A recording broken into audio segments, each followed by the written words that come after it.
సోములు ఎంగిల్ చేత్తో దీవించకూడదు. ఖాళీ ఆకు చుట్టూ ఇలా నీళ్లు జల్లకూడదు. ఒకళ్ళని చూసి ఒకళ్ళు ఇలాగే చేస్తున్నాం. అలా ఎందుకు చేయకూడదో తెలుసా? చెప్పొచ్చుగా.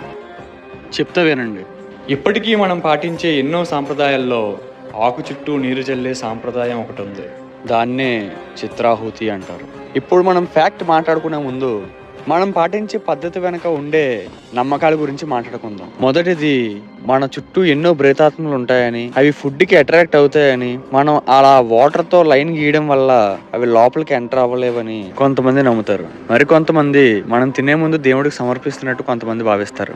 ఇంకొంతమంది మనకు ఆ భోజనం ప్రసాదించినందుకు ఆ దేవుడికి కృతజ్ఞతలు తెలుపుతారు. బట్ యాక్చువల్ ఫ్యాక్ట్ ఏంటంటే, అప్పట్లో అందరూ అడవుల్లో పల్లెటూరులో కిందన కూర్చొని తినేవారు. సో ఆ ఫుడ్ స్మెల్ కి చీమలు, పురుగులు అట్రాక్ట్ అయ్యేవి. అండ్ ఆల్సో కిందన కూర్చొని తింటుంటే వడ్డించేటప్పుడు దుమ్ము ధూళి ఆకు మీద పడే ఛాన్సెస్ ఉన్నాయి. అందుకే చిత్రాహుతి అనే పద్ధతితో ఆకు చుట్టూ నీరు జల్లేవారు. దానివల్ల దుమ్ము, ధూళి, చీమ, పురుగులు లోపలికి రావు. అందుకే ఇంకా ఆకు ఖాళీ అయిపోయిన తర్వాత ఆకులోనే చేయి తడిపేసుకోవాలి. అది పద్ధతి. స్వామి శరణం.